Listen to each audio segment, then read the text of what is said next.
বিয়ে নিয়ে একের পর এক খবর, কিন্তু এবার নিজেই মুখ খুললেন চিত্রনায়িকা পূজা চেরি। স্পষ্ট জানিয়ে দিলেন তার এখনো বিয়ে হয়নি, আর বিয়ে যখন হবে তখন বিষয়টি গোপন না রেখে সবার আগে নিজেই প্রকাশ করবেন তিনি। সম্প্রতি নিজের বিয়ে ও ব্যক্তিগত জীবন নিয়ে বিভিন্ন সংবাদ মাধ্যমে প্রকাশিত খবরের প্রতিক্রিয়ায় ক্ষোভ প্রকাশ করেছেন পূজা চেরি। মঙ্গলবার গভীর রাতে দেওয়া এক ফেসবুক পোস্টে অভিনেত্রী অভিযোগ করেন তাকে জড়িয়ে একের পর এক ভিত্তিহীন ও বিভ্রান্তিকর সংবাদ প্রকাশ করা হচ্ছে। পূজা বলেন, কখনো অমুক পেশার কারো সঙ্গে, আবার কখনো অন্য কারো সঙ্গে তার নাম জড়িয়ে খবর তৈরি করা হচ্ছে। তার দাবি, এসব সংবাদ শুধু বিভ্রান্তিকরই নয়, তার জন্য অত্যন্ত বিব্রতকর ও দুঃখজনকও। তবে বিয়ে নিয়ে একটি বিষয় পরিষ্কার করেছেন এই অভিনেত্রী। পূজা জানান, তিনি আগেই এক সাক্ষাৎকারে বলেছিলেন তিনি এনগেজড এবং পারিবারিকভাবে তার বিয়ে ঠিক করা হয়েছে, কিন্তু এখনো বিয়ের আনুষ্ঠানিকতা সম্পন্ন হয়নি। পূজা আরো জানান, বর্তমানে নিজেকে কিছুটা সময় দেওয়ার পাশাপাশি নতুন কাজের জন্য প্রস্তুতি নিচ্ছেন। এ কারণেই তাকে সাম্প্রতিক সময়ে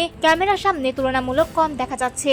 অভিনেত্রী প্রশ্ন তুলেছেন, তথ্য যাচাই না করে কেন বারবার তাকে নিয়ে এমন সংবাদ প্রকাশ করা হচ্ছে। একই সঙ্গে তিনি সতর্ক করে বলেছেন, তার নীরবতাকে যেন ভিত্তিহীন সংবাদ প্রকাশের সুযোগ হিসেবে ব্যবহার না করা হয়। নিজের ব্যক্তিগত স্বাধীনতা ও সুনামের অধিকার রয়েছে উল্লেখ করে পূজা বাংলাদেশের সংবিধানের 31 ও 43 অনুচ্ছেদ এবং সাইবার নিরাপত্তা আইন 2023-এর 25 ধারার কথাও উল্লেখ করেছেন।